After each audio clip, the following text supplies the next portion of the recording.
I know, it's happening. Manime's first ever positive video on Black Clover, and I do want to preface this by saying that I still stand by everything I brought up in my previous videos. But even in my previous videos, I did mention that Black Clover's openings were pretty good. I mean, I may have underplayed that a bit because, God, every Black Clover opening is a friggin' banger. It seems like each time they switch to a new OP, it gets progressively better. So today, I actually want to talk about what's in an OP. Just kidding, I'm not gonna steal this from Jeff completely. Today, I want to more so break down some of the techniques that Black Clover uses in each of their OPs to make them stand out from the crowd and really hype you up for the show, even if some of us don't care so much for that specific show. So far, there are 7 openings spanning about 90 episodes, and one of the first tools they implement is changing the openings only when completely necessary. I know this sounds like a given, but believe it or not, this is something that I find a boatload of anime struggle with. Yet Black Clover only changes the opening after the conclusion of the major arc, not the episode of or even some before. A new OP should always signify the beginning of a new story. Secondly, and this is probably more so to do with the writing of the show, Black Clover's OPs match the same overall tone of the arcs that they are involved in. For instance, the arc where Asta gets badly injured and is basically out of commission for most of it has a more melancholic song and pacing, whereas the tournament arc is just all hype because, well, it's a damn tournament arc. I know this stuff seems basic, but it's honestly fundamental to making a good opening, and is something I absolutely need to cover if I'm going to talk more in depth about these things. Speaking of which, where do I even start when it comes to OPs?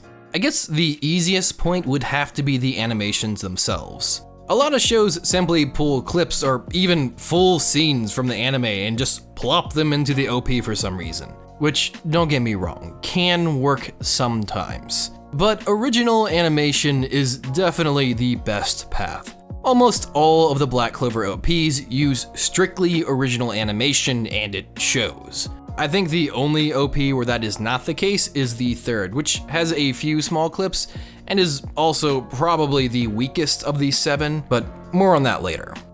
The original animation is gorgeous and obviously always fits beautifully into the OP, especially since most of Black Clover's OPs are heavily stylized, which I love. Each and every clip matches and looks gorgeous alongside the rest of the animation. But to me, the stylization is really what makes most of the openings. They really push the show's art style in each of these openings, and in each there is a distinctive but very different style that looms over it. I mean, the first OP really relies off of this green versus red look in each of the scenes, kind of just showing how competitive Asta and Yuno are at the beginning of the anime. Then there is opening 7 that switches to these pastels and lines because Asta is super comfortable with his Black Bull family, and the arc is about how much they all care for each other. Each of the openings has a different look that helps set you up for the overall tone of that specific arc. Bringing me back to the third OP, and also coincidentally the one with the least amount of stylization.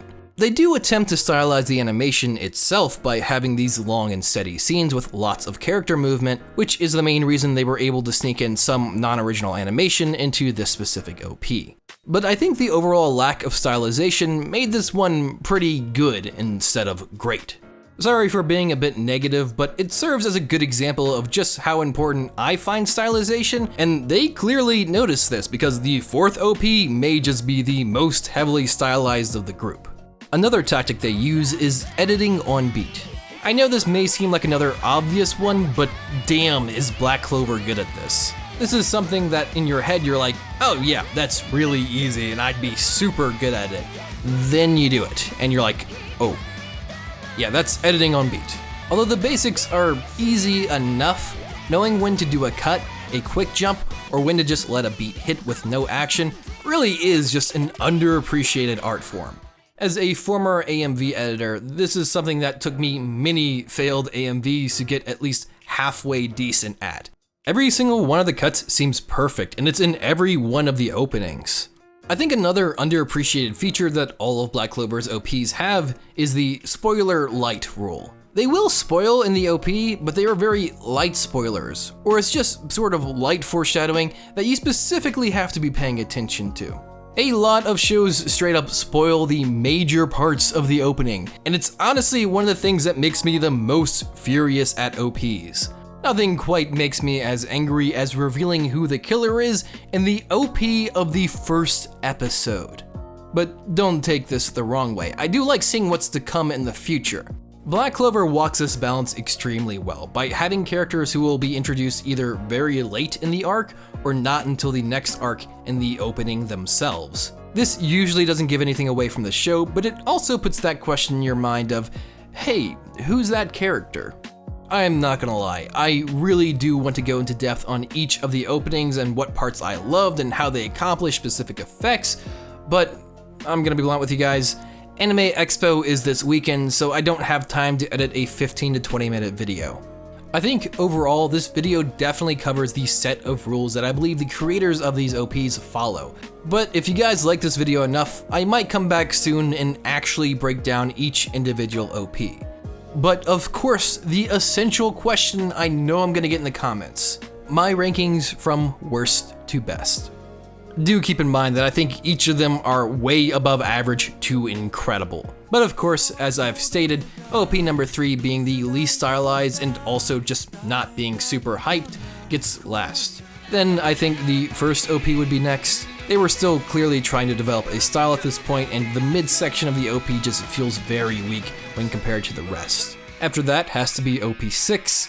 It just kinda starts off a little slow before shit gets real and super good from all the awesome tournament fights. Next up would be OP number 5. It's a lot less stylized in comparison with the rest, but it's also meant to be a melancholic OP, so it works. Then bronze has to go to OP 4 just for that gorgeous build-up and that clean cutting on beat. Then silver goes to number 2. This one just has a killer song while also being probably the most heavily stylized OP. A lot of the styles that are developed in this OP are actually used in almost all of the future OPs. Then finally, my favorite has to be opening 7. It just kind of does, well, everything. Like, damn. Ugh, God, it's just so good. Well, feel free to let me know your rankings of the OPs in the comments down below.